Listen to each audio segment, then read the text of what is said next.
our final part that we'll be looking at today, I was going to say this evening, I'm in Ireland. I know for many of you it's morning, for other people it's afternoon. So we're going to look at the second half of the UX internships. Kali went through the research end, and now we're going to look at the design phase. First, I'm going to show you the timeline of our internship project, so you know what you're signing up for if you enter UX. So we began week one with usability testing and user research. This was primarily what Kali was going over with empathy maps, affinity diagrams, and stakeholder maps, bullseye diagrams. Usability testing then, in this sense, it was the pre-prototype usability testing. So it's when the researcher themselves, so us as interns, went through the STEMaway website and we conducted what are called cognitive walkthroughs, where you navigate around the site and speak aloud what you're thinking. So you might be thinking, oh, I really like how I can press this button and a number of features appear. Or you might be saying, oh my goodness, I'm a bit overwhelmed on this page. So that's what we did on week one to get a feel for our problem. In week two, then we conducted user research, which involved interviewing fellow interns and stakeholders, and we also were fortunate to get an interview with Debelina, and information architecture. So we were looking at what is the kind of bread and butter of the website. Week three then is low fidelity prototyping, which we conducted using Figma. I'll be speaking about that a little later on. Week four, we conducted testing on our low fidelity prototype. We sought feedback from the FS team. Actually, we worked closely with Full Stack. That's another wonderful aspect of the STEMaway internship, is how the pathways interlink. Debelina touched on this just before me, but we really love to see the connections between pathways. If you imagine it almost like a spider web, or consider Dan's string DB analysis earlier, the web and each one being a pathway. So they're all interconnected some way. It's about finding those connections and building on them. So we had a collaboration meeting with a full stack team to see if we could tie in our solutions.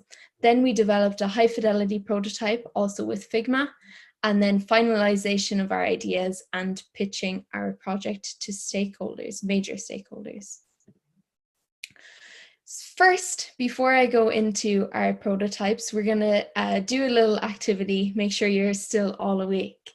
So there are many design principles that you have to consider when taking on a user experience project. And we're going to have a look at the UX laws.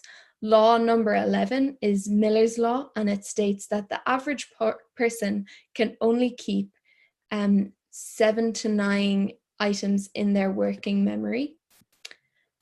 So I'm going to show you a series of words, and I want you to see how many of them you can memorize. So here are the words. I'll give you 30 seconds to a minute.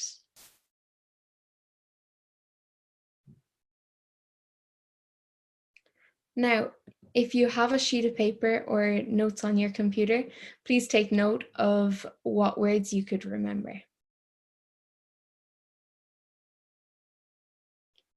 I'll give you 10 more seconds.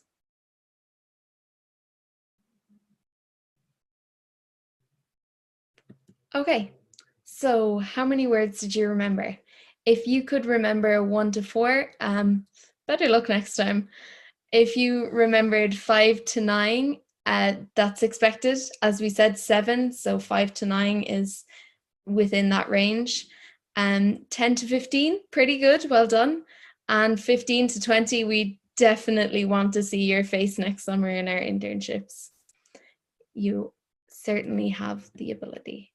So the best way to approach a list of words like that is chunking, organizing the content in little groups of 5 to 9 at a time.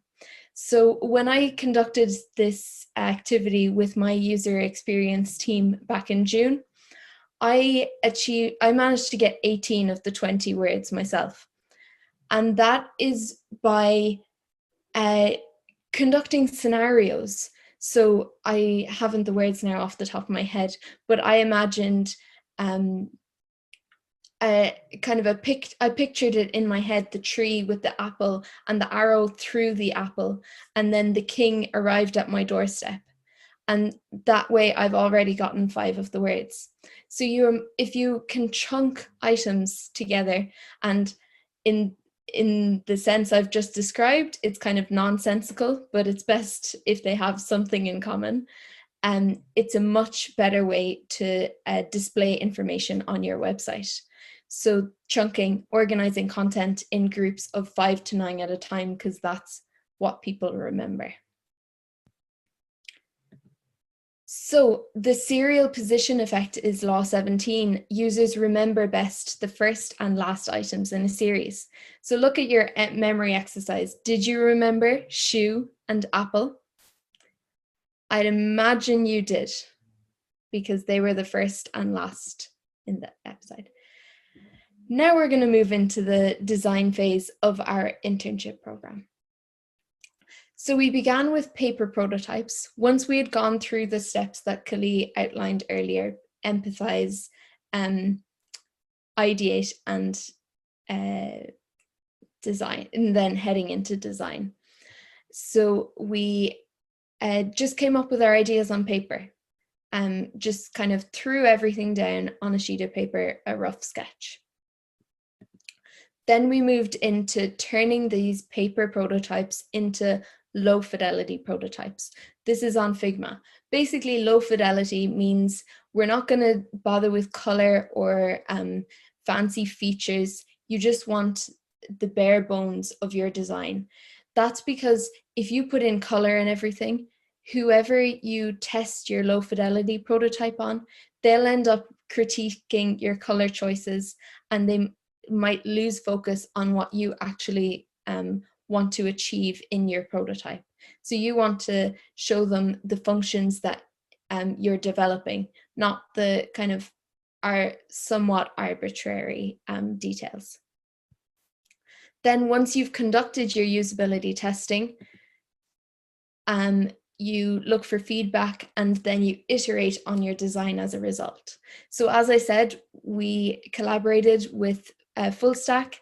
One of the Full Stack student stakeholders said, please bring back the timeline.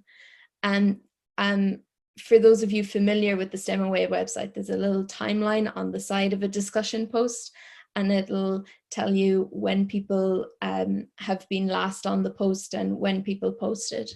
So we had removed that because some people found it confusing, but obviously it was something that we shouldn't mess with.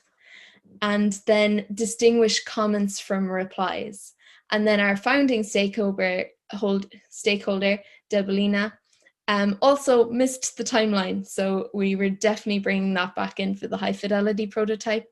And she asked, in anticipation of our high fidelity prototype, that we consider company branding with the color scheme. So we hadn't shown any color scheme in our low fidelity prototype, as I outlined, but then in our high fidelity prototype, we were able to go into it knowing that we should stick with STEM Away colors. So this was our high fidelity design, also designed on Figma. I'd just like to point out that only 2 of our interns on our team had previous experience on Figma. So this shows you what you can achieve in such a short space of time, and how you can develop a very valuable skill and transferable skill into future. As you can see by the arrows, I point how we maintained this timeline, we brought him back. And we also distinguished replies from comments by putting it from the other side of the screen, so that it's a right indented instead of left.